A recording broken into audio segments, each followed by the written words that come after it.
Okay, on march the saints, the voyage of Saint Brendan the Navigator. Saint Brendan, Finleg's son of Alte's son, Navigator, first sprung from Munster's fens, among the Ye Tree men, the Owens, a man of great refrain, famed and restless, laden with virtues and fatherhood, abbot to 3,000 holy brethren. He was there that evening at war again, with battered want atop his lovely hill, when a certain father of King Neil's clan came weeping by the sea to Ardfert town. This father, Barnethus, fell down and cried each word the saint did put to him. Then his face seemed stuck in numbing prayer, and he stared him through 1,000 stares. St. Brendan raised the man with calm embrace, saying to the transfixed face, Father, why is your arrival such a dismal thing? For us did you come to consolation bring? It might serve well if you did, to cheer somewhat. Let us know these secrets, these words of God. Refresh our souls with stories of the sea and ocean miracles that you even seen. At this, the saintly man did start to move, his lips with luring words for Brendan's ears. He began to speak of a certain isle. My son had fled my sight to live alone. Murnoch, once a man for the poor of Christ, to be a solitary, an anchorite. Close by the league of cliffs he did alight upon a land, an island of delights. For a long time I never heard a thing. Then came a bit of news of how he lived. He was a man of many miracles now, and had scores of monks at his command. At that I went to visit, and was met 3 days out by my son and his 3 friends. Warned by God, we sailed the strait, and saw ahead swarms of monks like bees all dashing from their dens. Although they thronged to greet from scattered coves, they were unanimous in faith and hope and chastity, one arena for all. The works of God forever worked as one. No food but roots and nuts and fruits and greens, and compline gone to each his room alone. To wait reclined until the cockard sings, or prayer bells call them out with distant rings. I went to bed that night upon the isle, and when the morning came, we walked it round. My son by my guide to the dark coast bent, and found a boat to me, saying as he went, We sail west, old man, so get aboard. We'll win the seas toward a land of saints, promised to them by God for those to come beneath the final blazes of the sun. We clambered in and pushed away the shore, then were rushed upon by a flock of clouds that joined on every side to blind our view, so that for an hour or more we hardly saw our ship's own stern and prow, then struck a light that raged as if the sun had burst its heart. Across the sea a land appeared in white, a fruiting place, a wide and grassy isle. To earth our boat came sliding to a halt, and though we walked around the curving shore for 15 days, we never found its end. Every plant had flowers and fruit, the trees, sparkling every stone with a precious gem. And farther still, another 15 days, we found a river with an eastwards bend, falling to the sunrise, tempting us ahead. We yearned across, but waited word from God. In doubt we foundered, until suddenly a certain shining man appeared to us. From within a splendid night light he spoke our names, and said, Greetings, good brothers, and well done, for the Lord hath lent unto your eyes this view, his saints' land. Yet this stream you shall not pass. Turn your backs, men, upon this other half. When he paused, we asked from where he came and of his name. But he said, Why talk of that? How is it you ask me not about the isle, which hath stood thus since God began the world?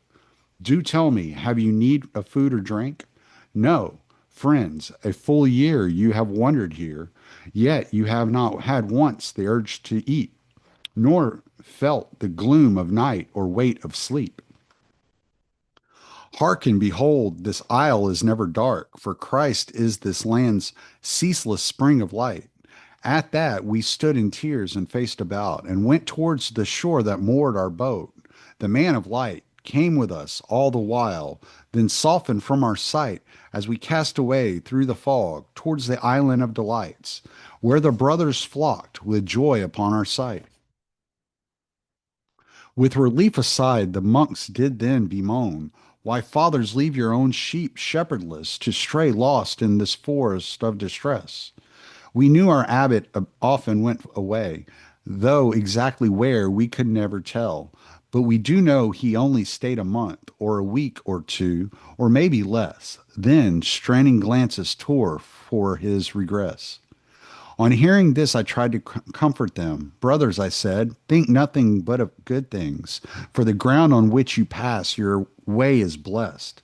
It lies in the shadows of the portals of paradise, an isle not far from here, called the land of saints, where night never looms and morning never fades. This is where he went, our Murnock, with angel guides and God's consent. Don't you recall this fragrance on our garbs? See, we're dubbed by the incense of paradise. The monks then answered, we thought as much, that he went to the paradise of God, but where in the wide sea we never knew.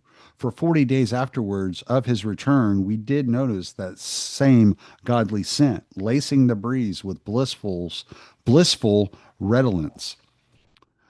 For 2 weeks more, I stayed there with my son, during which time we fasted scrupulously.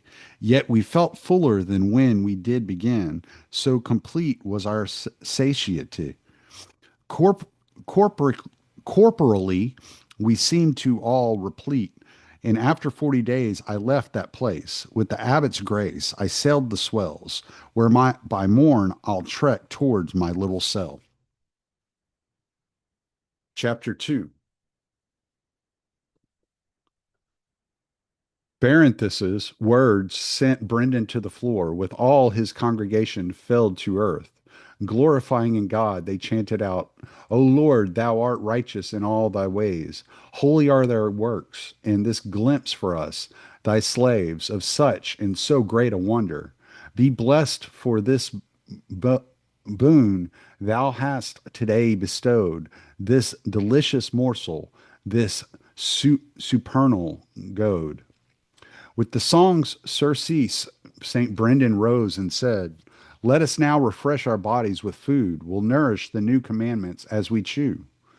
And by this repast, the night time passed to morn. So they blessed Baranthus, and he left for home, whereupon St. Brendan set to work. He picked up 14 of his most loyal men. Then in an oratory he secluded them. My faithful soldiers, he said, listen here. I need some help, and your advice sincere. For every thought and all of my desires have joined in force, and now they do conspire upon my will with one devouring urge to set out now upon the rolling surge, and if God wills, to find this land of saints, this virgin muse of all good barons claims. Well, what do you think? What do you say? But knowing full their saintly father's heart, they answered almost all at one, Father, your aim is ours, whatever it may be. We cast off your parents and their wills for you, renounced our very bodies to your care. So if this the Lord as much as you does move, then off to death or life, then take us as you do. Thereupon Brendan and those to sail with him thought wise to make a fast of 40 days, for 3 days at a time before leaving shore. Then, with this complete and keener but its wear, the saint farewelled the monks who were to stay and commended them to their new abbot's care. Wherewith he struck the sea, and with strokes they sailed westward to the isle from where Saint Enda hailed. For 3 days and nights they abode that place. Brendan was blessed by the whole monastery. Then he traveled to the most distant part of his homeland where his parents lived. However, he did not wish to see them. Instead, on a spur that dug into the sea, St. Brendan's seat, he stopped and fixed a tent near a stream, starved for but a lone boat's breadth. There they have set with tools of iron to make their skiff, lightly sprung with wicker ribs and trim, such as they fashion in those parts of Ire. covered all up with oxhide tanned in oak. They smeared the joints with lard, packing skins for spares, for two more boats and food for 40 days, with extra grease to plaster all that hide. They packed sundry things for life upon the brine. Then they raised the mast and hung the sail. St. Brendan ordered the brothers abroad in the name of the Father and of the Son and of the Holy Spirit. But while he stood alone on the shore to bless the scanty bay, there 3 monks from his old abbey appeared. They traced his tracks, groveling at his feet, and beseeched their father's footprints with their pleas. Father, free us to follow at your heels, or we will die right here on this shore of hunger and thirst, for we are fixed to lead traveling lives. And so they begged. And when the man of God saw their resolve, he hurried them aboard, saying as they went, let your wills be done, my little sons. But know, he added, that I know why you've come. One of you is honest, and for that the Lord has reserved a happy place aboard. But for the other two, the news is grim. It seems that God has only death booked in. At that, St. Brendan climbed into the boat and spread the sail which gathered up the wind, and they set their course with straining bolsters toward the beaming throne, the summer solstice. They were blessed with such a prosperous breeze that there was nothing to be done but sit and trim the sail for 15 easy days. Then the wind ceased, and they took straight to their oars and rowed until they were defunct with fatigue. At which St. Brendan soothed them with his words and admonishment, saying, brothers, don't be scared, for God himself is aboard this boat. He is mariner, mate, and helmsman all, so relax and let your oars and rudder fall. Let the sail leave the sail as it's set, for God will do as he wills with his boat and servant crew. And by evening vespers and their daily bread, they often felt a friendly night breeze below. Yet from which court it loosed they never knew, nor to which paths it heft their bark pursue. After 40 days of this spent and gone, with all their victuals teased to crumbs, an island appeared to their northern side. It reared so rocky and lofted high that when they came alongside its banks, they were faced with cliffs and bursting waterfalls, rivulets running water to the sea, sweet down jagged sides from laden peaks. Yet this land showed no port to breach its walls, so that the monks, famished and vexed with thirst, in their despair reached out with their jugs to capture some drink from those tumbling wells. What a foolish thing to do, said Brendan, an act I would never wish on you, for God has not yet shown to us the way to an inlet where our boat can safely lay. Do you wish to seem pirates to our Lord? Don't fear, for Jesus will show us to our port. In but 3 days we'll be at rest ashore. So for 3 more days they circled round the isle. Then at 3 o'clock, by the psalms of none, they spied a cleft through which a boat might squeeze, and between the mighty jams they drove their skiff into a lock within the cloven cliff. At once ashore, St. Brendan praised the sight and told the men to take nothing from the boat. Then they spotted scampering in the far a little dog on a seashore path. Rushing to meet them, he ran to Brendan's feet, obedient as if at his master's heel. What a charming little guide that God has sent, laughed the saint. Let us follow to where he wends. So close upon the pads of their canine scout, St. Brendan and all his brotherly crew came to the grounds of a magnificent hall, bedecked throughout its mansion length with beds and couches all laid out, chairs and basins too, filled with water, fresh to wash their holy feet. Beware, warned Brendan, as the monks recline, that Satan should tempt you with what you find. I see that one of our latest three shall apprentice with Satan as a thief, to thieves wickedly in bedeviled flesh. So pray for his soul, for the meat's pulscrest. And they saw in the house they rested in, the walls adorned with bridles and bugles, vases flashing all the metals of the earth, with cornets flush in silver round their girdles.